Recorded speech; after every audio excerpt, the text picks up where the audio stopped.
Gold, trusted gold buyers. మీరు తాకట్టు పెట్టిన బంగారాన్ని విడిపించి ఈ రోజు ఉన్న మార్కెట్ ధరకు కొనబడను.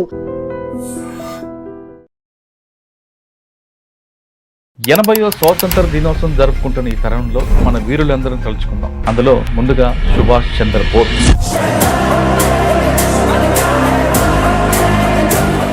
సుభాష్ చంద్రబోస్ గారు విమాన ప్రమాదంలో చనిపోయారు కొంతమంది అంటారు. లాల్ బహదూర్ శాస్త్రి గారు చనిపోయారా, చంపేశారా? ఆ కార్యక్రమాన్ని కూడా సుభాష్ చంద్రబోస్ గారు వచ్చారు మారువేషాలు అంటారు. సుభాష్ చంద్రబోస్ గారి పుట్టుక అని ఇండిపెండెంట్ ఉన్న దాంతో రిలేషన్. సుభాష్ చంద్రబోస్ గారు బ్రిటిషర్స్ మనుషుల్లా భావించారు. వీళ్ళు గొడ్డులే, వీళ్ళకి కొడితేనే అర్థమవుతుంది అన్న ఉద్దేశంతో మేం భారత్కి స్వతంత్రం గాంధీతో భయపడి ఇవ్వలేదు,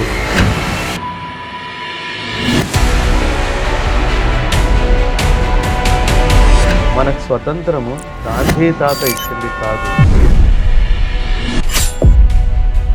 అసలు ప్రమాదమా కాదండి? ఆయన ఉన్న ఫ్లైట్ యాక్సిడెంట్ ఎందుకు? చాలా క్వశ్చన్ మార్క్స్ ఉన్నాయి. యాక్సిడెంట్ అనుకోవాలా, కాన్స్పిరసీ ఉందనుకో? 100% కాన్స్పిరసీ. అది యాక్సిడెంట్ కాదు. Most established, most accepted fact ఏంటి అంటే విమాన ప్రమాదంలో ఆయన మరణించారు. అది ఫ్యాక్ట్.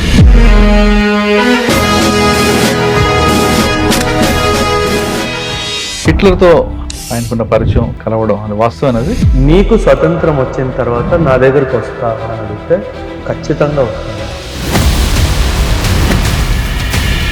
ఆయన సిద్ధాంతం ఏంటంటే you have to give me blood, I will give you independence. ఆయన చెప్పిన స్టేట్మెంట్. ఇండిపెండెన్స్ డే వేడుకలకి గాంధీ గారు హాజరు కాలేదన్నది వాస్తవం. 100% సార్. ఆయన యాక్చువల్లీ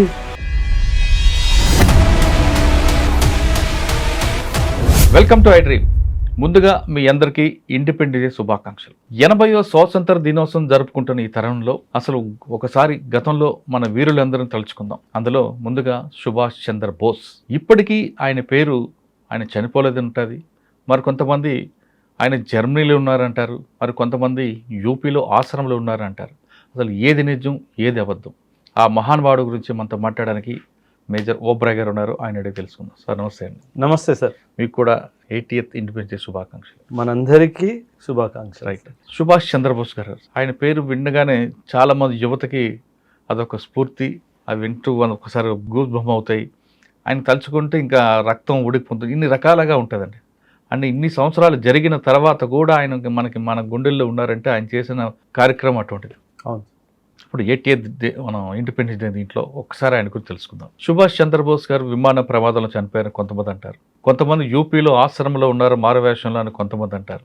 కొంతమంది జర్మనీ వెళ్ళిపోయారంటారు. అసలు సుభాష్ చంద్రబోస్ లేరా అంటారు. సుభాష్ అంతరికీలు జరిగాయి అంటారు. ఇన్ని రకరకాల రూమర్స్ మధ్యలో ఏది నిజం, ఏది అబద్ధం? ఇప్పుడు సుభాష్ చంద్రబోస్ గారిని ఒక సెకండ్ పక్కన పెట్టేస్తే లాల్ బహదూర్ శాస్త్రి గారు చనిపోయారా, చంపేశారా, ఇవన్నీ వివాదాలు ఉంటాయి సార్. ఎందుకంటే వాళ్ళంతా ఆయన చనిపోయి ఆ కార్యక్రమాన్ని కూడా సుభాష్ చంద్రబోస్ గారు వచ్చారు మారువేషాలు అంటారు. That's what I'm trying to link. Sir, పెద్ద వ్యక్తులు ఎవరైతే చాలా కాంట్రిబ్యూషన్ చేస్తారో ఒక నేషన్ మేకింగ్లో, వాళ్ళు చనిపోయినప్పుడు ఇలాంటి వివాదాలు రావడము సామాన్యం సార్. కానీ most established, most accepted fact ఏంటి అంటే విమాన ప్రమాదంలో ఆయన మరణించారు అన్నది. అది ఫ్యాక్ట్. జపాన్ నుంచి ఆయన బయలుదేరుతున్నప్పుడు విమానం ఇదైంది అని చెప్పేసి. అంటే ప్రమాదమా? ఇది మనం చర్చించాల్సిన విషయం. జపాన్ అండ్ అమెరికా వాళ్ళు రెండు వరల్డ్ వార్ II తర్వాత ఫ్రెండ్లీ కంట్రీస్. మనకు స్వతంత్రం వచ్చింది 1947లో, కానీ ఈ ప్రమాదం జరిగింది వరల్డ్ వార్ II తర్వాత. సో మనం ఒక విషయం గుర్తించాల్సింది ఏంటంటే ఇందులో జపాన్ చెయ్యుందా, ఇందులో అమెరికా చెయ్యుందా, ఈ విషయాన్ని మనం పరిశీలించాల్సిన అవసరం ఉంది. ఖచ్చితంగా లార్జ్ స్కోపేజ్ అమెరికా చెయ్యి ఉండే అవకాశం ఉంది. ఎందుకంటే అమెరికా దీనికన్నా ముందు కానీ దీనికన్నా తర్వాత కూడా ఇలాంటివి చేసింది, ఇండియాతోనే చేసింది. సో ఖచ్చితంగా ఈ యొక్క డైమెన్షన్లో మనం చూస్తే కనుక ఒక అంశం, మనం దీని మీద ఒక ఏమంటారు వార్ గేమింగ్ చేస్తే కనుక ఈ అంశం బయటకు వచ్చే అవకాశం ఉంది. అండ్ సుభాష్ చంద్రబోస్ గారంటే మీరు అన్నట్టుగా మన దేశానికి, యువతకి అందులో ముఖ్యంగా చాలా ఇష్టం. ఎందుకంటే గాంధీ గారు చెప్పిన సిద్ధాంతాలు కాకుండా ఆయన కొంచెం వ్యతిరేకంగా ఆయన అప్రోచ్ తీసుకున్నారు.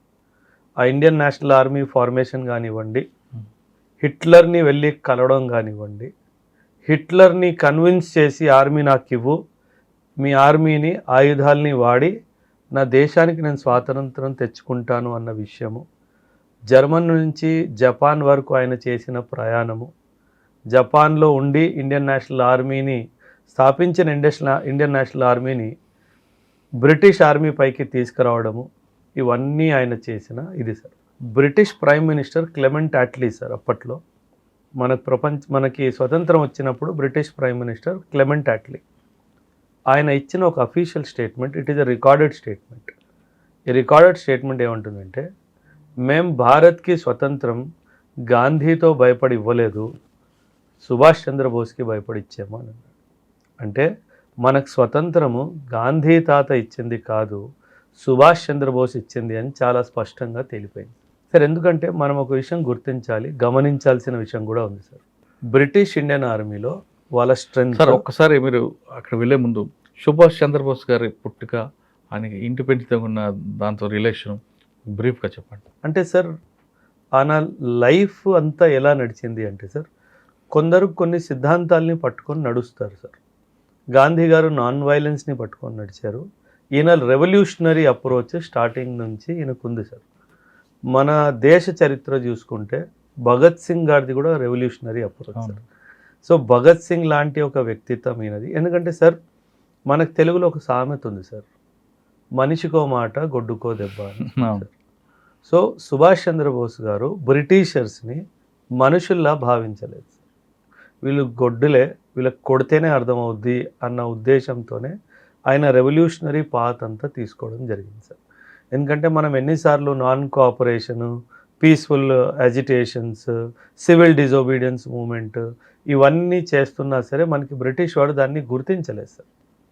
ఇన్ఫ్యాక్ట్ సెకండ్ వరల్డ్ వార్లో మన ఇండియన్ ట్రూప్స్ని తీసుకెళ్లడం కూడా సుభాష్ చంద్రబోస్ గారికి నచ్చలేదు.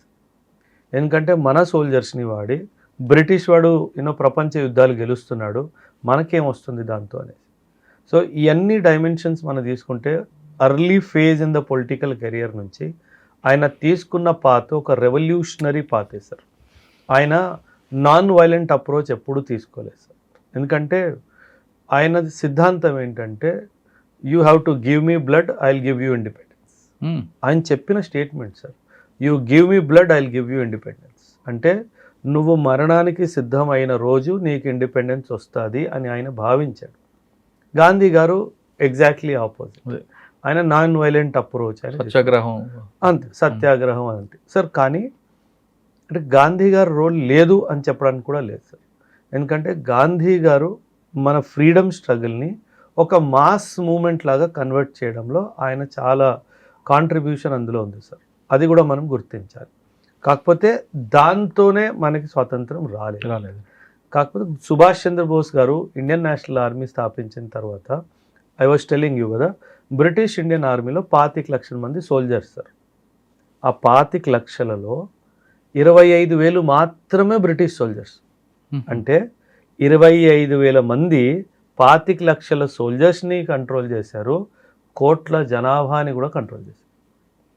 ఎప్పుడైతే ఆ బ్రిటిష్ ఇండియన్ ఆర్మీలో రివోల్ట్ స్టార్ట్ అయిపోయిందో బ్రిటిషర్కి అర్థమైపోయింది, ఇంకా నేను ఈ దేశంలో ఉండలేను. ఇది 1945-46 వరకు వాళ్ళకి అర్థం కాలేదు. అందుకే సరే ఇప్పుడు చరిత్రలో మనం హిస్టరీ బుక్స్ చదువుకున్న తర్వాత కూడాను 1942 క్విట్ ఇండియా మూమెంట్ అని చదువుతాం. 42 తర్వాత 47 దగ్గర ఏ మేజర్ థింగ్ జరగలేదు. సో ఏ మేజర్ జరగకపోయినా 47లోనే ఎందుకు ఇండిపెండెన్స్ వచ్చింది అంటే సార్, వీళ్ళు కంట్రోల్ చేసే ఖడ్గమే ఆర్మీ సార్. ఆ ఆర్మీలోనే ఒక చిల్లు వచ్చేసింది. సో వీళ్ళకి అర్థమైపోయింది, ఇంకా మనం ఇండియాని కంట్రోల్ చేయలేము, మనం వెళ్ళిపోతేనే మర్యాదపూర్వకంగా వెళ్ళిపోతాము, లేకపోతే మన శవాలే లేస్తాయనే క్లారిటీ బ్రిటిషర్స్ వరకు వచ్చేసింది. సో అందుకే 1947లో బ్రిటిష్ వాడు పోవడం జరిగింది. సో ఇది మనం ఖచ్చితంగా గమనించాలి. అండ్ ఈ ప్రెషర్ క్రియేట్ చేసింది మరెవరో కాదు, అది సుభాష్ చంద్రబోస్. సో మనం చెప్పనక్కర్లేదు సార్, ఇది బ్రిటిష్ వాడు ఒప్పుకున్నాడు. సో మనం దాన్ని సందేహించాల్సిన అవసరము లేదు, మనకు అధికారం రెండూ లేదు. ఓకే. హిట్లర్తో ఆయనకున్న పరిచయం కలవడం అది వాస్తవం అది. అది 100% సార్. జర్మనీలో కూడా రికార్డెడ్ హిస్టరీ ఉంది that as a man from India called Subhash Chandra Bose met Hitler. And Hitler కూడా ఆయన కలిసిన తర్వాత sir, Hitler is a ultra nationalist person. Hitler కూడా అంటే నా దేశం అన్న వ్యక్తి సార్. వెన్ తను సుభాష్ చంద్ర బోస్ని కలిసినప్పుడు ఇలాంటి వాడు ఉంటే ఏ యుద్ధమైనా గెలిచేయచ్చు అని చెప్పేసి హిట్లర్ కనిపించింది. ఇన్ఫ్యాక్ట్ హిట్లర్ సుభాష్ చంద్ర బోస్ని అడిగాడు కూడా సార్, నీకు స్వతంత్రం వచ్చిన తర్వాత నా దగ్గరకు వస్తావా అని అడిగితే ఖచ్చితంగా వస్తాను అన్నాడు. అదేంటి, స్వతంత్రం వచ్చిన తర్వాత నువ్వు పరిపాలిస్తాను అని అనుకోవాలి కదా, నువ్వు ఇక్కడికి వచ్చేస్తా అంటున్నావు ఏంటి అని అంటే ఆయన ఒక మాట అంటాడు సార్, సుభాష్ చంద్రబోస్, నేను పరిపాలించాలని చెప్పి పోరాడట్లేదు, నాకు స్వతంత్రం కావాలని చెప్పి పోరాడుతున్నాను. నువ్వు నాకు సహాయం చేయి, నా దేశానికి స్వతంత్రం వచ్చాక తిరిగి నీ దగ్గరికి వచ్చి నీ కాళ్ళ దగ్గర పడుంటానని చెప్పాడు. అంటే వ్యక్తిగతంగా చూడండి, దేశం అంటే ఎంత ప్రేమ, తనకి రాజకీయంలో అసలు ఇంట్రెస్ట్ లేదు. నా దేశానికి స్వతంత్రం రావాలి, అలాంటి మనస్తత్వం ఉంది, అలాంటి ఆలోచన ఉంది సార్. ఈ రోజు స్వార్థం లేదండి, నిస్వార్థమే కదా సార్. అది దేశం కూడా కోసం చనిపోవడానికి సార్. హిట్లర్ని ఎప్పుడు వెళ్ళాడు కలవడానికి? వరల్డ్ వార్ జరుగుతున్నప్పుడు వెళ్ళాడు. వరల్డ్ వార్ జరుగుతుంది ఒకవైపు, హిట్లర్కి వెళ్ళి కలిస్తే ఏమవుద్ది? చంపేయబడతావుగా. అండ్ అక్కడ జర్మనీ నుంచి సీక్రెట్ షిప్లో జపాన్కి వెళ్ళాడు సార్. అంటే యాజ్ ఎ సివిలియన్, అన్ట్రైన్డ్ సివిలియన్గా ఆయన ట్రావెల్ చేయడమే గొప్ప. అండ్ ఇందులో సబ్మరీన్లో పోయాడు సార్. అది చూడండి, ఆ డేరింగ్ చూడండి. అంటే దేశం కోసం ఏ రిస్క్ అయినా తీసుకోవడానికి సిద్ధంగా ఉన్నాడు. దేశం కోసం. ఆయనకి ప్రైమ్ మినిస్టర్ అవ్వాలని కోరిక లేదు, హోమ్ మినిస్టర్ అవ్వాలని కోరిక లేదు, డిఫెన్స్ మినిస్టర్ అవ్వాలని కోరిక లేదు. ఒకే కోరిక, నా దేశానికి స్వతంత్రం కావాలి. నేను పిఎం అవ్వాలని కోరుకున్న వాళ్ళు ఉన్నారు, మనం పేర్లు తీసుకొని వస్తాం. నాకు పిఎంఏ కావాలి, నాకు సీఎంఏ కావాలి, నాకు హోమ్ మినిస్ట్రీయే కావాలి. ఇండిపెండెన్స్ వచ్చిన తర్వాత ఇది అడిగిన వాళ్ళు కూడా ఉన్నారు, మనందరికీ తెలుసు. కనిపిస్తుంటారు. కానీ ఆయన ఎంత నిస్వార్థంగా పనిచేశాడు సార్. అలాంటి వాళ్ళు కదా మన దేశానికి జాతిపిత అవ్వాల్సింది. కానీ ఆయన ఎందుకు అంత విస్మరించింది అంటే సార్, పాలిటిక్స్ మన దేశంలో పాలిటిక్స్ ఎలా నడిచిందంటే సార్, 1947 తర్వాత ఇప్పటి వరకు మనకి ఒక పేరుని ఒక పోస్టర్ కార్డ్ లాగా వాడుకోవడము ఒక ఫ్యామిలీకి అలవాటు అయిపోయింది. గాంధీ ఈ పేరు మనం వాడుకుంటే ఈ దేశాన్ని 100 సంవత్సరాలు, 200 సంవత్సరాలు, 500 సంవత్సరాలు పరిపాలించవచ్చు. సో మనం ఈ పేరు తీసేసుకున్నాం. ఆయన చెప్పిన ఏ సిద్ధాంతాన్ని పాటించొద్దు, ఆయన పేరు మాత్రం తీసేసుకున్నాం. సో దానివల్ల ఈ దేశానికి చాలా నష్టం కూడా జరిగింది సార్. అంటే గాంధీ గారు కూడా పాలిటిక్స్లో ఇంట్రెస్ట్ లేదు సార్. ఆయన కూడా ఒక చరిత్ర ఆయనది వేరు. ఎప్పుడైనా సరే గాంధీ గారి మీద ఒక వీడియో చేద్దాము. పాజిటివ్స్ నెగటివ్స్ రెండూ ఉన్నాయి సార్ గాంధీ గారి విషయంలో కూడాను. ఈరోజు చాలామంది ఆయన్ని క్రిటికల్గా అనాలిసిస్ చేస్తారు, అందులో కూడా తప్పు లేదు. But at the same time ఆయన కాంట్రిబ్యూషన్ కూడా చాలా పెద్దది సార్. ఎందుకంటే మన స్వాతంత్ర పోరాటం ఏదైతే ఉందో సార్, దాన్ని ఒక నాన్ వైలెంట్ ట్రాక్లో తీసుకెళ్లడంలో ఆయన చాలా పెద్ద పాత్ర వహించాడు. అంటే ఈరోజు కూడా మన దేశంలో అంటే ఓర్పు, సహనం అనే ఒక కల్చర్ ఉంది అంటే అది ఆయన ఇచ్చిన మనకి పెట్టుబడి సార్. మీరు చైనా గురించి మాట్లాడితే చైనీస్ రెవల్యూషన్ అంటారు సార్, రష్యా గురించి మాట్లాడితే రష్యన్ రెవల్యూషన్ అంటారు సార్, జపాన్ గురించి మాట్లాడితే జాపనీస్ రెవల్యూషన్ అంటారు, అమెరికా గురించి మాట్లాడితే అమెరికన్ వార్ ఆఫ్ ఇండిపెండెన్స్ అంటారు, వార్ ఆఫ్ ఇండిపెండెన్స్ అంటారు. అంటే ప్రతి ఒక్క దేశము యుద్ధం చేసి పుట్టింది, కానీ నా దేశము సంఘర్షణ చేసి పుట్టింది. సో అందుకే మన డిఎన్ఏలో, మన జీన్స్లో ఒక నాన్ వైలెన్స్, ఓర్పు, సహనం అనేది న్యాచురల్గా వచ్చేసి సార్. అందుకే మనం ప్రశాంతంగా ఉంటాం. ఇప్పుడు మీరు దేశంలో, ఈ ప్రపంచంలో వరల్డ్ మ్యాప్ ముందు పెట్టుకోండి సార్, ఎక్కడ ప్రశాంతత ఉంది సార్? మందే కనిపిస్తుంది. ఎందుకంటే మనం ఆ వాల్యూ సిస్టమ్కి వాల్యూ ఇచ్చాం కాబట్టే అది మన దగ్గర కనిపిస్తుంది సార్. గొడవలు ఉన్నాయి, కానీ ఈ గొడవలన్నీ పొలిటికల్గా సృష్టించినాయా, నిజంగానే సమాజంలో వచ్చినాయా మనమే గుర్తు చేసుకోవాలి. ఇప్పుడు మీరే ఉన్నారు సార్, ఇటువైపు వేరే మతానికి చెందిన వాళ్ళు ఎల్లుండొచ్చు, ఇటువైపు వేరే మతానికి చెందిన వాళ్ళు ఎల్లుండొచ్చు. మీరు ఎప్పుడైనా గొడవ పెట్టుకున్నారా సార్? ఉండదు. అంటే మన డిఎన్ఏలోనే కలిసిమెలిసి ఉండాలి అని ఉంది సార్. కానీ ఆ కలిసిమెలిసి ఉండాలి అనే కాన్సెప్ట్ని పాడు చేసిందే బ్రిటిష్ వాడు. ఎందుకంటే వాడికి అర్థమైపోయింది వీళ్ళని డివైడ్ చేస్తే కానీ నేను రూల్ అంటే చేయను. విభజించు పాలించు సిద్ధాంతం కదండి. సార్ పాకిస్తాన్ ఎప్పుడు పుట్టింది? 1947లో పుట్టింది కదా. కానీ నన్ను అడిగితే 1905లోనే పుట్టేసింది అంట. ఎప్పుడైతే వీళ్ళు బెంగాల్ని 2 ముక్కలు చేశారో ఆ రోజు వీళ్ళు చెప్పేశారు ఫ్యూచర్లో ఈ దేశాన్ని నేను 2 ముక్కలు చేస్తాను అనేసి. వీళ్ళంతా ట్రయల్ చేస్తారు సార్, టెస్ట్ బెడ్ లాగా వాడుకుంటారు. 1905లో బెంగాల్ని 2 ముక్కలు చేశారు, 1911లో మళ్ళీ కలిపేశారు. 6 సంవత్సరాలు ట్రయల్ చేశారు ఈ దేశాన్ని 2 ముక్కలు చేస్తే ఏమవుద్ది అనేసి. 1905లో బెంగాల్ని 2 ముక్కలు చేశారు, ముస్లిం లీగ్ 1907లో పుట్టింది. చూడండి ఎంత గేమ్ ప్లాన్ ఆడి వీళ్ళు మన మీద చేస్తే కానీ చేయరు. ఎందుకంటే వీళ్ళకి ఆ బుద్ధే అంతే సార్. అదే సార్, మనం ఒకసారి మళ్ళా బోస్ గారి దగ్గరికి వెళ్దాం. ఇండిపెండెన్స్ వచ్చింది తర్వాత జరిగిన ఏ కార్యక్రమంలో కూడా ఆయనకు అధికారంగా కనబడడం కానీ, మిగతా నాయకులు కనబడినట్లుగా కనబడిపోవడం, కొంతకాలం అజ్ఞాతం వెళ్ళడం, లాల్ బహదూర్ శాస్త్రి గారు చనిపోయినప్పుడు అంత్యక్రియకు వచ్చారని, ఇవన్నీ రూమర్స్ లేదు నిజంగా జరిగిందంటారా? Mostly రూమర్సే sir. ఎందుకంటే లేదా మారవేషంలో వచ్చారు అంటారు సార్. ఇన్ఫ్యాక్ట్ కొన్ని ఫొటోస్ కూడా ఉన్నాయి సార్. ఆయన ఇటలీలో కనిపించారు, కాన్ఫరెన్స్లో బ్యాక్గ్రౌండ్లో ఆయన లాగా కనిపించే ఒక మనిషి నిల్చొని ఉన్నాడు, అన్ని అబ్జర్వ్ చేస్తూ యూపీలో ఆశ్రమంలో ఉన్నారు, కొంతమంది యూపీ ఆశ్రమంలో ఉన్నారు అని అంటారు సార్. కొంతమంది చనిపోయినా సరే వాళ్ళు చాలామంది హృదయంలో వాళ్ళు బ్రతుకుంటారు. సో వాళ్ళలాగా కనిపించే మనుషుల్ని కూడా ఆయనే అని అనుకోవడం ఒక డైమెన్షన్.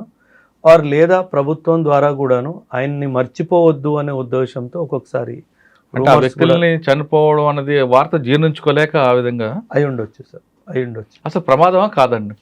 ఏంటి సార్ జపాన్ ఫ్లైట్ ఫ్లైట్ లేదు కదా సార్, 100% అది జరిగింది.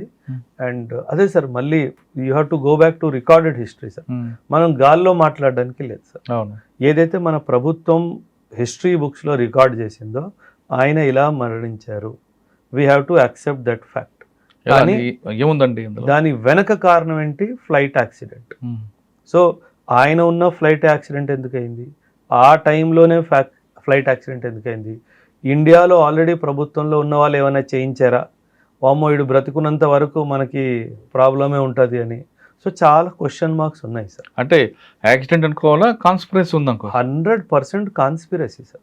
అది యాక్సిడెంట్ కాదు, 100% కాన్స్పిరసీ. ఎందుకంటే సార్ సాధారణంగా మిలిటరీ ఎయిర్క్రాఫ్ట్స్ని చాలా హై స్టాండర్డ్స్తో మెయింటైన్ చేస్తారు. ఆయన ఎందుకు ఎక్కారండి ఆ రోజు, ఎక్కడికి రావాలని? ట్రావెలింగ్ అంటే సార్ వీళ్ళు ఎక్కడికి వెళ్తున్నారు, ఎప్పుడు వెళ్తున్నారు, ఎవరిని కలవడానికి వెళ్తున్నారు, ఉద్దేశం ఏంటి, ఇదంతా కాన్ఫిడెన్షియల్గా సార్.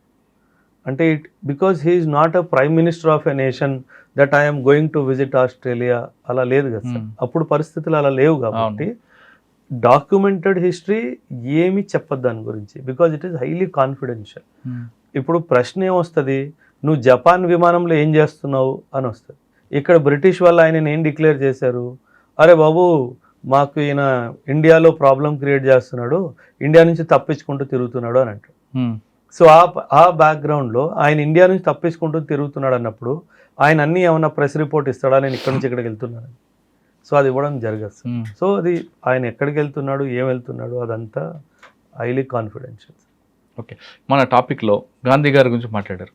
అవును సార్. ఇండిపెండెన్స్ డే వేడుకలకి గాంధీ గారు హాజరు కాలేదన్నది వాస్తవా కాదు? 100% సార్. ఆయన యాక్చువల్లీ మన దేశానికి ప్రపంచం స్వతంత్రం వచ్చినప్పుడు ఆయన అక్కడ ఢిల్లీలో కానీ ఇంకెక్కడ లేడు సార్. ఆయన కోల్కతా దగ్గర నోవాఖలీ అని ఒక ప్రాంతం ఉంది సార్. నోవాఖలీలో రాయట్స్ జరుగుతున్నాయి, హిందువులు ముస్లింలు కొట్టుకొని చచ్చిపోతున్నారు. ఆయన అక్కడికి వెళ్ళాడు, ఆ రాయట్స్ని కంట్రోల్ చేయడానికి వెళ్ళాడు. నేను చెప్పాను కదా సార్, గాంధీ గారికి కూడా ఒక positive, one of the biggest positive shades in Gandhi's personality is he never wanted any position for himself. నేను పిఎం అవ్వాలి, నేను ప్రెసిడెంట్ అవ్వాలి, ఆయన ఆలోచన కోరిక ఆయనకి లేవు సార్. సో ఆయనకి ఏంటంటే ఆ హిందూ ముస్లిమ్స్ గొడవలు బాగా ఎక్కువ. కోల్కతాలో చాలామంది నోవాఖలీ రైట్స్ చూసుకుంటే కొన్ని వందల మంది చనిపోయారు సార్. సో ఆయన మన స్వతంత్ర వేడుకలు జరుపుకుంటున్నప్పటికీ ఆయన అక్కడ లేకుండా ఆ యొక్క ప్రాబ్లమ్ని అడ్రస్ చేయాలని చెప్పి అక్కడే ఉన్నాడు sir. So that is the reason why he did not participate in the freedom. Okay, అసలు real history of Indian independence అంటే ఏం చెప్తారండి మీరు? అంటే సార్ ఒకటి నేను చాలా నాకు బాధ వేస్తుంది సార్, మన హిస్టరీ బుక్స్ చూసుకుంటే హిందీలో నేను చెప్తాను సార్, దెన్ చెప్పండి. హిందీలో పాట ఉంటుంది sir, they they హమే Azad Bina ఖడ్గ బినా ఢాల్ సా బర్మతి కే సంత్ తునే కర్ దియా కమాల్ అని. ఏంటి, ఖడ్గం పట్టుకోకుండా మనకి స్వతంత్రం వచ్చింది అని అన్నారు సార్. కానీ అది 100% వాస్తవం కాదు సార్. ఎంతోమంది ప్రాణత్యాగాలు చేశారు సార్, భగత్ సింగ్ లాంటి వాళ్ళు, మన లాలా లాజ్పత్ రాయ్ కానీ, ఇలా ఎంతోమంది వాళ్ళ రక్తాన్ని, వాళ్ళ చెమటని, వాళ్ళ ప్రాణాన్ని ఏమంటారు ఆరిపోస్తే వచ్చిన స్వతంత్రం మనది. అంటే ఏమీ చేయకుండా ఎవరూ సావకుండా వచ్చింది. ఆ పాట అయితే రాశారో అండ్ ఫుల్ క్రెడిట్ గాంధీ గారికి ఏదైతే ఇచ్చారో దానికి నేను అంగీకరించాను సార్. సో ఇదొక్క రియాలిటీ ఆఫ్ ఇండిపెండెన్స్ మన పిల్లలకి ఎలాగైతే నేర్పించారో అందులో నేను కూడా ఒక విక్టిమ్. నేను కూడా బై ద టైం నాకు 25-30 వచ్చేంత వరకు I also use to believe that only Gandhi is responsible for India's independence. But ఇదంతా చదివిన తర్వాత నిజ నిజాలు ఏంటో అబద్ధాలు ఏంటో తెలుసుకున్న తర్వాత అర్థమైందన్న విషయం ఏంటంటే ఆయన పాత్ర కూడా ఉంది, కానీ ఆయన కన్నా గొప్ప పాత్ర చాలా మంది. అండ్ స్వతంత్రం వచ్చిన తర్వాత సార్ సర్దార్ పటేల్ గారి పాత్ర చాలా పెద్దది సార్. ఆయన్ని కూడా మనం మర్చిపోకూడదు. ఎందుకంటే రావడం ఒక అంతు, అది నిలవడం ఇంకో అంతు సార్. ఆ నిలవడం అంతులో ఖచ్చితంగా సర్దార్ పటేల్ గారు చేసిన త్యాగం కానీ ఆయన చేసిన పని కానీ అంతా ఇంత కాదు. మనం ఈరోజు హైదరాబాద్లో కూర్చొని ఉన్నాం సార్. సర్దార్ పటేల్ గారు లేకపోతే ఇది ఒక ఇండిపెండెంట్ దేశంలాగైనా ఉండేది, లేదా పాకిస్తాన్లో కలిసిపోయేది.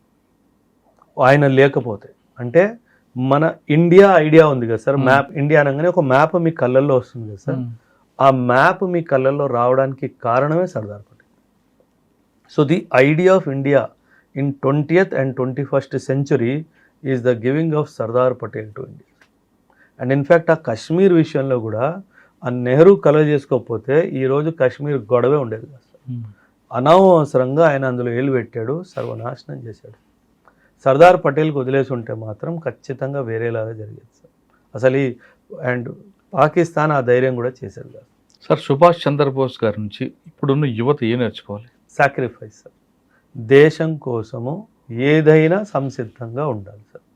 అండ్ ఇంకో విషయం ఏంటంటే సార్, యూత్ చాలామంది నేను చూస్తుంది ఏంటంటే గవర్నమెంట్లో ఈ లోపం ఉంది, ప్రభుత్వంలో ఈ లోపం ఉంది. అది కాదు సార్, నువ్వేం చేస్తున్నావు అది ఇంపార్టెంట్ సార్. వాళ్ళకి బాధ్యత లేదని కనిపిస్తుంది కొంతమంది. 100% సార్. అంటే మనం ఎప్పుడు కూడా ప్రభుత్వం మీద వేలు చూపించడము, సమాజం మీద వేలు చూపించడము, లేదా నా ఫ్యామిలీ నాకు సపోర్ట్ ఇవ్వలేదు, అవన్నీ కాదు సార్. బ్రిటిష్ వాడు మనల్ని తొక్కి నారదీస్తున్నా సరే మనం వెనక్కడుగు వేయకుండా అక్కడే నిల్చొని పోరాడాం సార్. ఇప్పుడు మన దేశానికి స్వతంత్రం వచ్చింది కదా సార్, ఇప్పుడు పోరాడడానికి మీకు ఎందుకు ప్రాబ్లం వస్తుంది? జీరో నుంచి హీరో అయిన వాళ్ళు ఉన్నారు సార్, హీరో నుంచి జీరో అయిన వాళ్ళు కూడా ఉన్నారు సార్. అంటే మనం ఎంచుకున్న దారి ఏంటి, దాన్ని బట్టి నువ్వు ఇటు నుంచి అటు వెళ్తావా, అటు నుంచి ఇటు వస్తావా నిర్ధారణ. అంటే ఈ గతం మర్చిపోయారు కదండి యువత.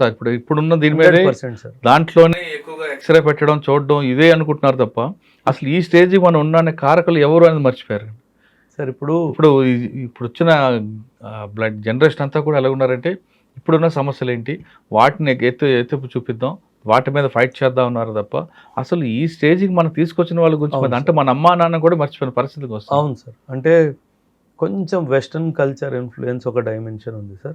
రెండవ విషయం ఏంటంటే ఎప్పుడైనా గుర్తుపెట్టుకోండి సార్, ఏ దేశం అయితే తన చరిత్ర గురించి వాళ్ళ యువతకి చెప్పదో ఆ నేషన్ ఆ దేశము సర్వనాశనం అయిపోతుంది. జపాన్ ఎగ్జాంపుల్ తీసుకోండి, వియత్నాం ఎగ్జాంపుల్ తీసుకోండి సార్. నేను వియత్నాం విజిట్ చేశాను సార్. రోడ్డు మీద 10 సంవత్సరాల బాలుడు ఆడుకున్నవాడు, వాడిని ఆపి నీ నేషనల్ హీరోస్ ఎవడరా అంటే వాడు టకటక టకటక అన్ని పేర్లు చెప్తాడు. మన చేసి చూడండి సార్, మహా అయితే గాంధీ, మహా అయితే బోస్, ఇది ఈ పేర్లు తప్పితే ఇంకొందరు తప్పు పేర్లు కూడా తీసుకుంటారు. ఆయన ఏదో అదే మీరు సినిమా హీరో గురించి అడగండి, అన్నీ చెప్తారు సార్. వాడి అలవాట్లు, వాడి ఫేవరెట్ కలర్ ఏంటి, వాడికి ఎన్ని కార్లు ఉన్నాయి, కార్ నంబర్ ప్లేట్ ఏంటి, వాడికి ఎంతమంది భార్యలు ఉన్నారు, ఎంతమంది భార్యలు ఉన్నారు, ఇవన్నీ చెప్తాడు. అంటే అక్కడ దాకా ఎందుకు వెళ్తున్నారు సార్? మనం ఎంతోమంది వీర సైనికులకి పరమవీర చక్ర అవార్డ్స్ ఇచ్చాం సార్. ఒక 5 పేర్లు చెప్పండి. అసలు ఎందుకు ఇస్తారని అడుగుతున్నారండి. దట్ ఈస్ అంటే సిగ్గుతో పరమ వీర చక్రాన్ని ఎందుకు ఇవ్వాలని? అదే చెప్తున్నా, సిగ్గుతో చచ్చిపోవాలనిపిస్తుంది ఒకసారి. ఎందుకంటే నీకు ఫ్రీడమ్ ఏంటో మనకి విలువ తెలియదు సార్. ఎందుకంటే మనం పుట్టినప్పుడు దేశం ఫ్రీగా ఉంది కాబట్టి దాని విలువ ఏంటో తెలియదు. మన గ్రాండ్ పేరెంట్స్ని అడిగితే వాళ్ళు చెప్తారు. మన ఇప్పుడున్న జనరేషన్లో ఏమంటారంటే ఇటువంటి క్వశ్చన్ వేసినప్పుడు వాళ్ళు తీసుకొచ్చారు, సో వాట్, మాకేంటి అంటే సార్ చులకన అయిపోతుంది సార్. ఏదైనా ఇప్పుడు మీ పేరెంట్స్ ఉన్నారు, మా పేరెంట్స్ ఉన్నారు సార్. వీళ్ళు స్కేర్సిటీ చూశారు సార్. స్కేర్సిటీ అంటే అన్నీ తక్కువగా లభించాయి. అందుకే పెద్దవాళ్ళు మీరు చూడండి, ఒక పాత కుర్చీ అయినా పాత టేబుల్ అయినా దాన్ని భద్రతగా ఉంచుకుంటారు. కొత్త కల్చర్ ఏంటి, ఇది పాత పడిపోయింది మార్చేద్దాం అంటే. మేము చూసింది నా జనరేషన్ కానీ నా తర్వాత వచ్చిన జనరేషన్ కానీ వీళ్ళు అబండెన్స్ని చూశారు. చాలా ఎక్కువ శాతం ఏమంటారు దిగుబడిని చూశారు కాబట్టి వాళ్ళు విలువనివ్వరు సార్.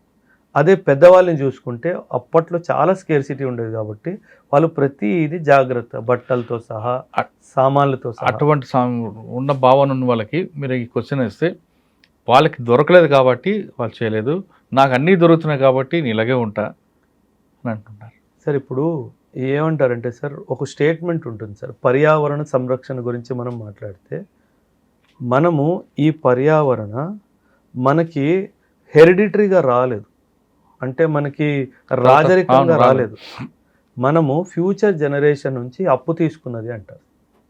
అంటే నువ్వు నీళ్లు పారబోస్తున్నప్పుడు లేదా నువ్వు ఏదైనా ఇంపార్టెంట్ వస్తువు పాడు చేస్తున్నప్పుడు దీని మీద కేవలం నాకే హక్కు ఉందా లేకపోతే రానున్న జనరేషన్ కూడా హక్కు ఉందా అని చెప్పి ఆలోచించాలి. సో అప్పుడు మనకు అర్థమవుతుంది మనం వాళ్ళకి ఎంత అన్యాయం చేస్తున్నాం.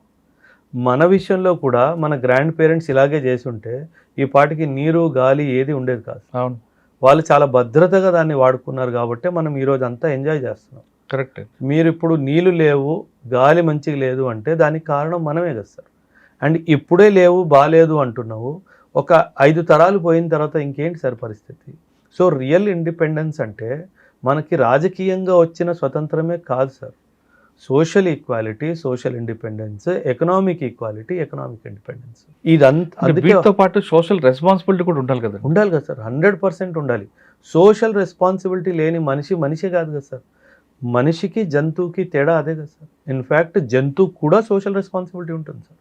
మీరు సింహం చూసుకోండి సార్, దానికి ఆకలేస్తేనే వేట చేస్తుంటారు, దానికి ఆకలి లేకపోతే అది వేట చెయ్యదు సార్. సింహం కానీ పులి కానీ దాంట్లో కూడా ఎకో సిస్టమ్ ఉంటుంది ఉంది. అది తిన్న తర్వాత కొన్ని తింటారు, తర్వాత ఇంకో జంతువు తింటారు. అంటే మనకు ఆ కల్చర్ రావట్లేదండి. అంటే మనకేంటంటే సార్, నేను నాది స్వార్థం అంతే. ఇక పక్కవాడు ఏమన్నాడా, తిన్నాడా, పడుకున్నాడా వాడికి అవసరమే లేదు. మనిషికి అంటే కనీసం మనిషి జంతువుకున్న జ్ఞానం కూడా మనకు పోతుంది లేదు సార్. ఎందుకంటే మన దగ్గర ప్రాబ్లం ఏంటంటే సార్, మీరేమనుకుంటారు, నేను నా కొడుకు కోసం ఆడి కొడుకు కోసం వదిలేసి వెళ్ళాలి. జంతువుకి ఆ భావన ఉండదు. ఎందుకంటే దేవుడు జంతువుకి ఆ భావన ఇవ్వలేదు, మనకి ఇచ్చాడు కాబట్టి మనం అందులో పడిపోయాం. అండ్ ఇన్ఫ్యాక్ట్ మనకు కూడా ఇవ్వలేదు సార్, అది సామాజికంగా మనకు వచ్చేసింది. ఇప్పుడు దేవుడు ఏమంటాడు అంటే, స్పిరిచువాలిటీలో మనం మాట్లాడితే, నేను నీకు జన్మనిచ్చానంటే నీ ఫుడ్ బెడ్ బాధ్యత నాది, నువ్వు నా పేరు స్మరణించి మిగతా నేను చూసుకుంటానంట. అంటే దాని అర్థం ఉద్యోగం సద్యోగం మానేసుకొని చేయడం అనేది కాదు sir. But at the same time having faith in him. మనం ఎంతసేపు 4 రాళ్ళు వెనక్కి వేసుకోవాలి అన్న ఆలోచనలో ఆ గ్రీడ్లో వెళ్ళిపోతున్నాం. సో ఈ గ్రీడ్ ఉన్నంత వరకు మన దేశానికి స్వతంత్రం సార్. దేశం అంటే మట్టి కాదు, దేశం అంటే మనుషులు. ఇది మనం చిన్నప్పుడే నేర్చుకున్నాం కదా సార్. దేశం అంటే మనుషులు అన్నప్పుడు మనిషి ఆలోచనతోనే కదా సార్ దేశం మంచి బాగు చెడు అంతా లింక్ అయ్యి ఉంది. సో అది జరగాలి అంటే మనిషి మంచిగా ఆలోచించడం మొదలు పెట్టాలి కదా సార్. అప్పుడే కదా నిజమైన స్వతంత్రం వచ్చినట్టు లెక్క. సో ఆ డైమెన్షన్లో మనం చూస్తే నన్ను పర్సనల్గా మీరు అడిగితే ఇంకా స్వతంత్రం రాలేదు. నన్ను అడిగితే ఖచ్చితంగా రాలేదు సార్. ఎందుకంటే ఏదో నేను కాంపిటేటివ్ ఇండస్ట్రీలో ఉన్నాను అని నేను మాట్లాడట్లేదు సార్. మన స్వతంత్రము దీని చేతిలో పోయింది సార్. దానికి మనం బానిస అయిపోయాం సార్. ఒకప్పుడు బ్రిటిష్ వాడు, ఇప్పుడు వీడి చేతిలో బానిసలు అయిపోయాం సార్. సో సార్ మీరు కానీ మీ ప్రేక్షకులు కానీ సార్ ఒక 21 days దీనికి దూరంగా ఉండండి సార్. 21 రోజులు మాత్రమే మీ మైండ్ ఎంత క్లియర్ అయిపోతుంది, హెల్త్ ప్రాబ్లమ్స్ సాల్వ్ అయిపోతాయి, ఫ్యామిలీ ప్రాబ్లమ్స్ సాల్వ్ అయిపోతాయి, నీ మైండ్ ఎంత డీక్లటర్ అయిపోయి పీస్ అయిపోతావో. మీరు 21 రోజులు అంటున్నారు, 1 గంట ఉండమని చూద్దాం సార్. లైఫ్ మారిపోతుంది సార్, నన్ను నమ్మండి సార్, కంప్లీట్గా లైఫ్ మారిపోతుంది. అంటే మేము ఉండడం సరికదా, మా పిల్లలు కూడా అలవాటు చేస్తాం. మా పుట్టినోడికి మొబైల్ చేతులు ఇవ్వకపోతే వాడు తినడు సార్. వాడు తినట్లేదు, తల్లిదండ్రుల మిస్టేక్ అది. చిన్నపిల్లడు వాడికి ఊహో తెలియదు, వాడి చేతిలో ఫోన్ ఉందని వీళ్ళు సంబరపడతారు, వాడు ఏదో హెలికాప్టర్ ఏదో సృష్టించినట్లుగా. సార్ ఇంకా ఆ టాపిక్ వచ్చి ఇప్పుడు మనం పాకిస్తాన్ బలూచిస్తాన్ వాళ్ళిద్దరి మధ్యన వివాదం, ఈ మధ్యన టర్కీ కూడా అనేట్లుంది. అసలు ఆ మొత్తం సబ్జెక్ట్ ఏంటి సార్ అది? Sir, Pakistan, Turkey, Saudi Arabia వీళ్ళు ముగ్గురు ఒక కూటమిని ఎస్టాబ్లిష్ చేసుకున్నారు సార్. వీళ్ళ ఆలోచన ఏంటంటే, అంటే ఇక్కడ అవసరం ఎవరిది చూడాలి సార్. అవసరం సౌదీ అరేబియా వాడిది, ఎందుకంటే ఇరాన్తో గొడవ పెట్టుకున్నాడు కాబట్టి. ఇరాన్ ఒక చాలా పవర్ఫుల్ మిలిటరీ కంట్రీ లాగా బయటకు వచ్చింది సార్ ఇప్పుడు. ఎందుకంటే ఒకవైపు అమెరికాని, ఇంకోవైపు ఇజ్రాయిల్ని, అందరినీ కలిపి కొట్టింది సార్. ఫిబ్రవరి 28 నాడు స్టార్ట్ అయిన వారు ఇప్పటికొచ్చి అమెరికా ఏనాడు విజయం నాది అని చెప్పుకోలేని పరిస్థితి ఉంది. కానీ ప్రతిసారి విజయం నాదే అని వాడు చెప్పుకున్నాడు. అంటే ఒక్క దేశము మిడిల్ ఈస్ట్లో అమెరికా ఇజ్రాయెల్ని కల్పించి ఓడిచ్చింది అన్నది లెక్క. ఇప్పుడు సౌదీ అరేబియా వాడు పక్కనే ఉంటాడు కాబట్టి వాడు భయంగా ఉంటాడు కదా సార్. సో పాకిస్తాన్తో లాస్ట్ ఇయరే చేతులు కలుపుకున్నాడు సార్. వీళ్ళు పీస్ ప్యాక్ట్, డిఫెన్స్ ప్యాక్ట్ అని చెప్పేసి కిందటి సంవత్సరమే సైన్ చేసుకున్నారు. కాకపోతే సౌదీ అరేబియా వాడికి అర్థమైంది ఏంటంటే, పాకిస్తాన్ వాడితో మనకి ఏ లాభం లేదు, వాడి దగ్గర ఏం లేదు. వాడు ప్రతిసారి మన దగ్గరకు వచ్చినప్పుడల్లా చెప్ప తీసుకొని వస్తున్నాడు, డబ్బులు కావాలంటున్నాడు తప్పితే మన కోసం ఏం చెయ్యట్లేదు. సో పాకిస్తాన్ వాడు ఒక్కడే మనకి సరిపోడు, ఇంకో దేశం కావాలి. ఇంకా మిడిల్ ఈస్ట్లో కానీ ఇస్లామిక్ కంట్రీస్లో చూసుకుంటే ఇంకెవడూ మిగలలేదు. ఆబ్వియస్లీ టర్కీయే మిగిలేదు. సో ఇప్పుడు టర్కీతో చేతులు కలుపుకుంటారు. ఎందుకంటే సార్ అమెరికా ఇప్పుడు ఆయుధాలు ఇచ్చే పరిస్థితిలో లేదు సార్. అమెరికా దగ్గర ఆయుధాలు లేవు సార్. అమెరికా యూక్రెయిన్కి ఇవ్వడానికి ఆయుధాలు లేవు సార్. ఇంక సౌదీ అరేబియాకి ఎక్కడి నుంచి ఇస్తుంది? సో ఆయుధాలు ఎక్కడి నుంచైనా రావాలి కదా. ఎక్కడి నుంచి రావాలి? టర్కీ నుంచి వస్తాయి. ఎందుకంటే చైనా నుంచి రాలేవు, అమెరికాకి విరుద్ధము. రష్యా నుంచి రాలేవు, అమెరికాకి విరుద్ధము. And sir America is the security provider to Saudi Arabia. సౌదీ అరేబియాకి సెక్యూరిటీ అందించేదే అమెరికా. సో అమెరికా దగ్గర ఆయుధం లేదు అంటే వాడు ఇంకెక్కడికైనా వెళ్ళాలి కదా. సో ఇంకెక్కడికి వెళ్తాడు? ఆబ్వియస్లీ టర్కీ ఒకే దేశం మిగిలిపోయింది, వాడి దగ్గరికి వెళ్తాడు. సో టర్కీ నుంచి ఆయుధం వస్తుంది, పాకిస్తాన్ నుంచి సోల్జర్ వస్తాడు, నా బార్డర్స్ని ప్రొటెక్ట్ చేసుకుంటాడు. అంటే ఒక్క మాటలో చెప్పాలంటే కాంట్రాక్ట్ ఇచ్చేసాడు సార్. లేబర్ కాంట్రాక్ట్ అంటాం కదా, లేబర్ కాంట్రాక్ట్ పాకిస్తాన్కి ఇచ్చాడు, వెపన్స్ కాంట్రాక్ట్ ఏమో టర్కీకి ఇచ్చాడు. ఎందుకంటే సౌదీ దగ్గర డబ్బు ఉంది సార్, డబ్బుకి ఏ లోటు లేదు సార్. సౌదీ దగ్గర డబ్బు ఒక 300 సంవత్సరాలు ఇంకా ఉంటుంది. సో వాడికి డబ్బుకి లోటు లేదు కాబట్టి వాడు ఎవడైనా, అంటే మనం కాపలాకి వాచ్మెన్ పెట్టుకున్నట్టు పాకిస్తాన్ని వాచ్మెన్లా పెట్టుకున్నాడు. అండ్ ఆ వాచ్మెన్ చేతిలో ఆయుధం ఇవ్వాలి అంటే టర్కీ నుంచి ఆయుధం తెచ్చుకున్నాడు. అంతే జరిగింది సార్ అక్కడ. సో దానితో ఇండియాకి ఏమైనా ముప్పు ఉందా అంటే ఒక అంశంలో చూసుకుంటే నాకు అడిగితే లేదు అని అంటారు. ఎందుకంటే లేదు అంటే ప్రస్తుతానికి లేదా అంటే ఎప్పటికీ ఉంటుందా? ఎప్పుడు అంటే సార్ ఒక మాట గుర్తుపెట్టుకోండి సార్, పాకిస్తాన్తో చేతులు కలుపుకున్న వాడికి తెలుసు పాకిస్తాన్ ఒక యాదవ్ దేశం అని చెప్పి. కాకపోతే హిందీలో ఒక సామెత ఉంది సార్, వక్త్ ఆనే పర్ గధే కో భీ బాప్ బనానా పడతా హే. అవసరం వచ్చినప్పుడు గాడిద కూడా వ్యవహారం చేసుకోవాల్సి వస్తుంది. ఆ గాడిదే పాకిస్తాన్ దేశం సార్. ఇప్పుడు అవసరం ఉంది కాబట్టి వాడితో వ్యవహారం ఉంది సార్. కాకపోతే పాకిస్తాన్కి భారత్కి పెద్ద యుద్ధం జరిగినప్పుడు ఎవ్వడు అడ్డు రాడు సార్. అడ్డొచ్చినోడికి తెలుసు మనం ఏం చేస్తామని. అది టర్కీ అవనివ్వండి, సౌదీ అవనివ్వండి, వాళ్ళ అమ్మ నా కొడుకు అవనివ్వండి, ఎవడైనా సరే ఇండియా ఏం చేస్తుందో వాళ్ళందరికీ తెలుసు. కాబట్టి కాకపోతే వాళ్ళకి అవసరం ఉంది కాబట్టి ఇప్పుడు పాకిస్తాన్ని నెత్తినేసుకొని ఊరేగిస్తారు తప్పితే ఇంకేం చేయలేరు సార్. సార్ ఫైనల్గా చెప్పండి, ఇప్పుడున్న యువత అంతా కూడా సుభాష్ చంద్రబోసు, మీరు చెప్తున్న సర్దార్ వల్లభాయ్ పటేల్ పేర్లు విన్నప్పుడు మాత్రం గూస్ బంబై అయిపోయి అంటారు, వాళ్ళ చరిత్ర వినాలంటారు, భగత్ సింగ్ లాగా నేను వెళ్ళాలంటారు, చెగువీర అంటారు, రకరకాలు చెప్తారు. ఆ స్పిరిట్ మంచిదే, కానీ మనం సీన్లోకి వచ్చేసరికి డిఫరెంట్ ప్యాటర్న్లు కనిపిస్తుంది, వ్యవహారంలో వచ్చేసి వేరే కనిపిస్తుంటాయి. ఇప్పుడు ఇటీవల జరిగిన ఢిల్లీలో ఇష్యూ తీసుకున్న జంతర్ మంతర్ ఇష్యూ మంచిదే, అది కాక్రోచ్ పార్టీ చేయడం అంతా కూడా మంచిదే. కానీ వాళ్ళకి కూడా ఒక బాధ్యత ఉండాలి, హక్కులు ఒకటే కాదు అన్నది కనిపిస్తుంది. కొంతమంది పెద్దవాళ్ళు కూడా ఏమంటారంటే, సమస్యను గుర్తించావు సంతోషం, దాని పరిష్కారం కూడా వెతికే బాధ్యత కూడా తీసుకోవాలి అంటుంటారు. అవును సార్. ఆ బాధ్యత లేకుండా సమస్య మీదే దాన్నే ప్రజరిస్తామనుకునే వాళ్ళకి మీరు ఇచ్చే సమాధానం ఏంటి? Sir simple sir. ఇప్పుడు జంతర్ మంతర్లో జరిగింది నిరసన కేవలం ఆ ప్రాబ్లమ్ని అడ్రస్ చేయాలని కాదు, ప్రభుత్వాన్ని దించాలన్న ఆలోచన కూడా ఉంది కదా సార్. అవును. సో అది తప్పు అంటాను నేను. ఎందుకంటే సార్ నేను ఉన్న ప్రభుత్వాన్ని సమర్థించట్లేదు, but at the same time దుష్ట శక్తులతో చేతులు కలుపుకొని చేయడం అనేది తప్పు సార్. 100% అది తప్పు సార్, నేను ఒప్పుకోను సార్. నాకు నా రాజ్యాంగం, నా ప్రధానమంత్రిని కానీ గవర్నమెంట్ని కానీ వాళ్ళని ప్రశ్నించే హక్కు నా రాజ్యాంగం నాకు ఇచ్చింది. నువ్వు ప్రశ్నించు, నో ప్రాబ్లం. కానీ దుష్ట శక్తులతో చేతులు కలుపుకొని అక్కడి నుంచి డబ్బు తీసుకొని వచ్చి నువ్వు ప్రభుత్వాన్ని ప్రశ్నించే ఉద్దేశమే మారిపోయినప్పుడు నేను దాన్ని సమర్థించాను. సో అదే మోదీ గారు కూడా స్పీచ్ గురించి మీరు మాట్లాడారు ఇందాక, ఆయన అదే అన్నారు, నువ్వు సమస్య గురించి మాట్లాడుతున్నావు సరే బాగానే ఉంది, పరిష్కారం కూడా ఇవ్వు. నేను చెప్తాను సార్ పరిష్కారము. ప్రతి ఒక్క ఇంపార్టెంట్ సిటీలో ఆర్మీ ఉంది కదా సార్, ఆర్మీ ఎస్టాబ్లిష్మెంట్ ఉంది. పోనీ మీకు పోలీస్ మీద నమ్మకం లేదు అంటున్నారు, fine, for the discussion sake okay. ప్రతి మేజర్ సిటీలో, ప్రతి మేజర్ టౌన్లో ఒక ఆర్మీ ఎస్టాబ్లిష్మెంట్ ఉంది. ఎప్పుడైతే నీట్ ఎగ్జామ్స్ జరుగుతాయో పేపర్ ఎక్కడైతే ప్రెస్లో ప్రింట్ అవుతుందో స్ట్రైట్గా ఆర్మీ కంటోన్మెంట్కి పంపించు. Let the paper be stacked in the army cantonment. ఏ రోజైతే ఎగ్జామ్ ఉంటుందో ఆ రోజు ఆర్మీ వాడే కాన్వాయ్ తీసుకెళ్తాడు, ఎగ్జామ్ సెంటర్ దగ్గర పేపర్ వెళ్తుంది, ప్రిన్సిపల్ రిసీవ్ చేసుకుంటాడు, ఎగ్జామ్ కండక్ట్ అయ్యేంత వరకు ఆర్మీ వాడు నిల్చొని ఉంటాడు. మోసాలు చేయొచ్చండి, చెయ్యాలనుకున్నవాడు ఎక్కడేం చేయాలి? లేదు సార్, కుదరదు. ఎందుకంటే ఆర్మీలో కూడా చాలా ఎగ్జామ్స్ జరుగుతాయి సార్. ఆర్మీ వాడు కూడా promotional exams, cadre promotional exams అన్నీ జరుగుతాయి. మా ప్రొసీజర్ ఏంటి తెలుసా సార్, ఏ దేశంలో చివరిలో ఉన్నా సరే ఒక యూనిట్కి, ఒక రెజిమెంట్కి రెస్పాన్సిబిలిటీ ఇస్తారు. అప్పుడు ఏం జరుగుతుంది, ఒక ఆఫీసరు కొంతమంది ట్రూప్స్ని తీసుకొని ఆర్మీ హెడ్ క్వార్టర్కి వెళ్తాడు.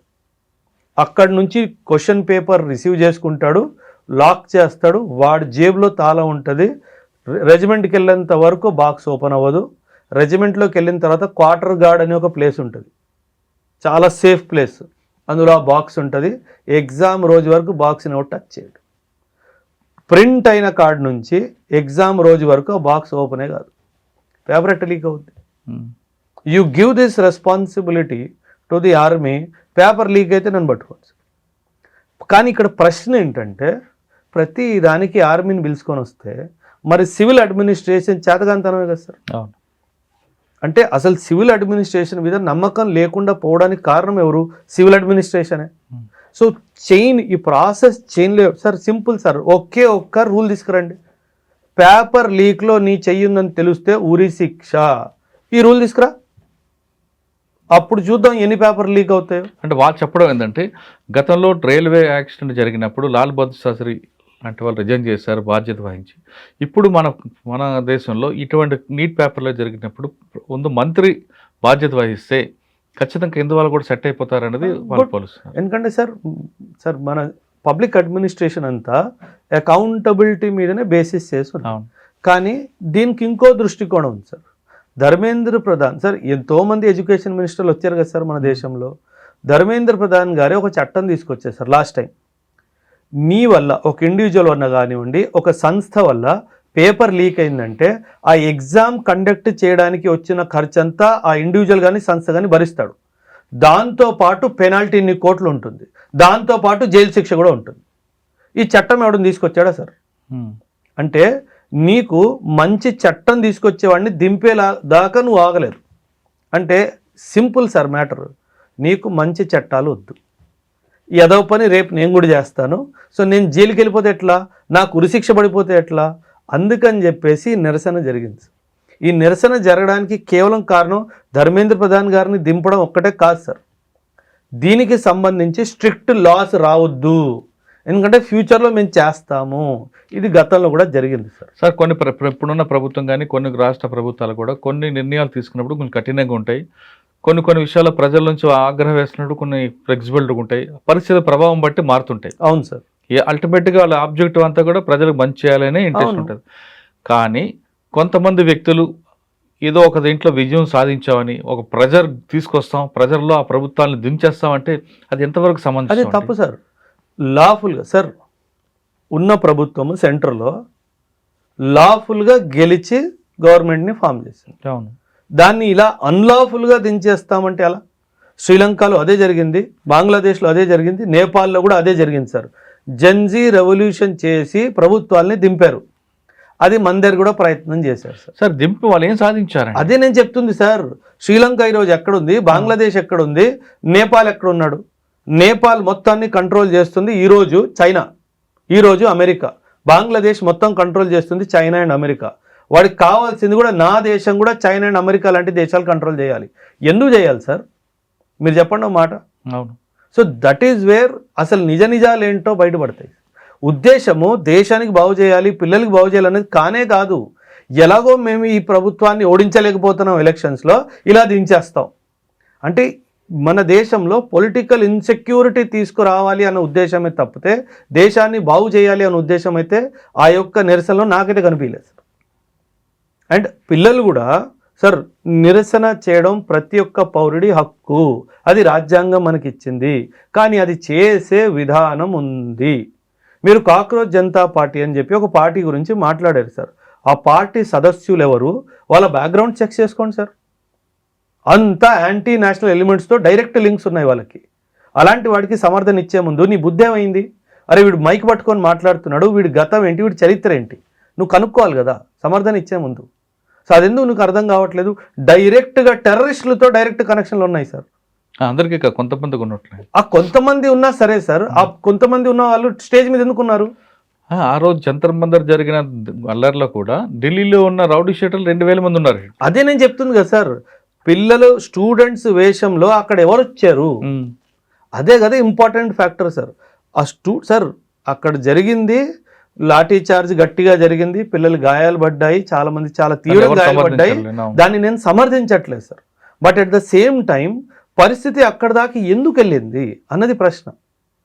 జంతర్ మంతర్లో మొదటిసారి జరగలేదు కదా సార్ నిదర్శనం, ఎన్నోసార్లు జరిగాయి కదా సార్. అంతవరకు ఎందుకు సార్?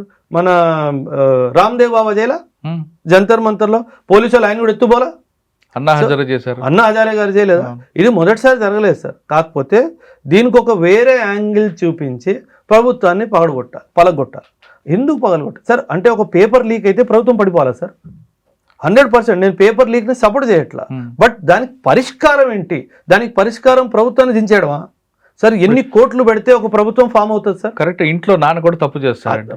అంటే నేనేమంటున్నాను, తప్పును సమర్థించకపోయినా తప్పు చేస్తుంటారు కదా సార్. ఎగ్జాక్ట్లీ, నాన్న తప్పు చేస్తారు, నాన్న కొట్టి దింపేస్తామా? కాదు నాన్న ఇది కాదని చెప్తాం కదా అక్కడ. అదే కదా sir, that's what I'm saying. Modi గారు కూడా మాట్లాడింది ఏంటి, నాకు పరిష్కారం చెప్పండి నేను అమలు చేస్తా. నేను చెప్తున్నాను పరిష్కారం చెప్పండి మోదీ గారికి. The moment paper is printed, it should directly go to the army cantonment. No civilian in between. Because NEET అంటే కొంతమంది లక్షల మంది పిల్లల భవిష్యత్తు సార్. పిల్లలు 12 తర్వాత నీట్ రాస్తారు సార్. 6వ తరగతి నుంచి ప్రయాణం మొదలవుద్ది సార్. 6, 7, 8, 9, 10, 11, కొంతమంది 12, కొంతమంది 12 తర్వాత బ్రేక్ తీసుకొని 13, బ్రేక్ తీసుకొని 14, ఇలా 8, 9 సంవత్సరాలు వాళ్ళు కష్టపడితే పాస్ అయ్యే ఎగ్జామ్ నీట్. నీ స్వార్థం కోసం పేపర్ లీక్ చేస్తావా? ఆ పిల్లలు 8 సంవత్సరాలు కష్టపడిన పిల్లలు, వాళ్ళ కష్టానికి ఏంటి సార్? ఎవరు జవాబు? 12 మంది చనిపోయారు సార్. అంటే నేను అందుకే చెప్పా, ప్రభుత్వం ఒక లా తీసుకురావాలి, చట్టం. నువ్వు పేపర్ లీక్ చేయడంలో నీ చెయ్యి ఉంది అని తేలితే ఉరి శిక్ష, ఒక్కటే పనిష్మెంట్, ఉరి శిక్ష. పేపర్ లీక్ చేసి చూపించమని చెప్పండి, చట్టంలో మార్పు రావాలి. మార్పు సార్. ఒక్కొక్కసారి అందుకే నేను స్టార్టింగ్లో మా విషయంలో చెప్పా, మనిషికో మాట గొడ్డుకోదు. ఇప్పుడు పేపర్ లీక్ ఇంత పెద్ద విషయం మన దేశంలో అయిపోయింది కాబట్టి దానికి సంబంధించి పనిష్మెంట్ కూడా 3 సంవత్సరాలు జైలు ఉండకూడదు, ఉరి శిక్ష ఉండాలి. అది ప్రూవ్ అయిందంటే ఉరి శిక్ష. ఇంకేస్ శిక్ష లేదు, ఉరి శిక్ష తీస్తా. పేపర్ పక్కన ఇక టేబుల్ మీద పెట్టాలంటే ఎవడని ముట్టుకుంటాడో చూడండి. ఏ ఆర్మీ కంటోన్మెంట్లో కూడా పెట్టాల్సిన అవసరం లేదు. ఇక్కడ పెట్టేసి వెళ్ళిపోండి, 10 రోజుల తర్వాత వచ్చాను, ఎవడు ముట్టుకోడు కూడా తెలుసు, అది ముట్టుకుంటే ఉరి శిక్ష వస్తుంది అని చెప్పి. ఆ ఫియర్ ఆఫ్ లా లేదు సార్, ఆ ఫియర్ ఆఫ్ జడ్జ్మెంట్ లేదు, ఆ fear of fast track judgment లేదు. మన దగ్గర ఫాస్ట్ ట్రాక్ కాదండి, మామూలు ట్రాక్ కూడా లేదు. మన దగ్గర అంతా ప్రొసీజర్ పనిష్మెంటే ఉంటుంది. మీరు మన చట్టాలను చూసుకుంటే జడ్జిమెంట్ వచ్చేది మన ఇప్పుడు మర్డర్ జరిగితే ఎప్పుడో 5 సంవత్సరాలకు వస్తుంది. 5 సంవత్సరాల కొన్ని 10 అవుతాయి, లేదా తర్వాత వాళ్ళ పిల్లలు కూడా చనిపోతుంటారు వస్తుంటే. అంటే మనకి ఫైనల్ జడ్జిమెంట్ కన్నా ప్రొసీజర్ పనిష్మెంటే మన దగ్గర ఉంటుంది. ఎఫ్ఐఆర్ పేపర్లో అదేలేండి మీడియాలో కథలు, అరెస్టు, ఛార్జ్ షీట్, ఈలోగా మీడియాలో హడావుడి, అంత తప్ప ఇంకేం ఉండదు. మీడియా ఫైన్ ట్రయల్ వేస్తుంది, మీడియా జడ్జిమెంట్ ఇస్తుంది, అక్కడితోనే మనకి close. చాలా విషయాలు ఉన్నాయి సార్. అంటే దీనికి సంబంధించి చాలా దృష్టికోణాలు ఉన్నాయి. అవన్నీ ఇంకా డెప్త్ లో పరిశీలిస్తే ఉమ్. అంటే మనం ఏ కోణంలో చూస్తున్నానే దాన్ని బట్టి మనకి అవుట్కమ్ వస్తుంది సార్. జంజీ వాళ్ళు చేస్తున్న కార్యక్రమం మంచిది అంటున్నారు ఓబ్రాయ్ గారు, కానీ వాళ్ళు కేవలం సమస్యను ఎత్తు చూపడం కాదు, పరిష్కారం కూడా చూపండి, అదేవిధంగా దేశానికి మంచిదంటూ చెప్తున్నారు. లేదు కదా, మనం కేవలం హక్కుల కోసమే మాట్లాడతాం, నిరసన చెల్లుతాం, అంతేగాని మేము పరిష్కరించాం అంటే మాత్రం కుదరదు. మీరు ఖచ్చితంగా మన దేశంకు మంచి పౌరుగా నిలబడాలంటే మీరు పరిష్కారం కూడా ఎత్తి చూపించండి, దానికి ప్రభుత్వం అమలయ్యేలా ప్రజలు ఇస్తే మంచిదండి ఓబ్రాయ్ గారు చెప్తున్నారు. ఈ వారం ఓబ్రాయ్ గారితో ఎక్స్క్లూజివ్. వచ్చే వారం మరొక ఇష్టం మళ్ళీ కలుద్దాం. అంతవరకు నమస్తే. Thank you thank you very much sir. Thank you. జై హింద్ సార్.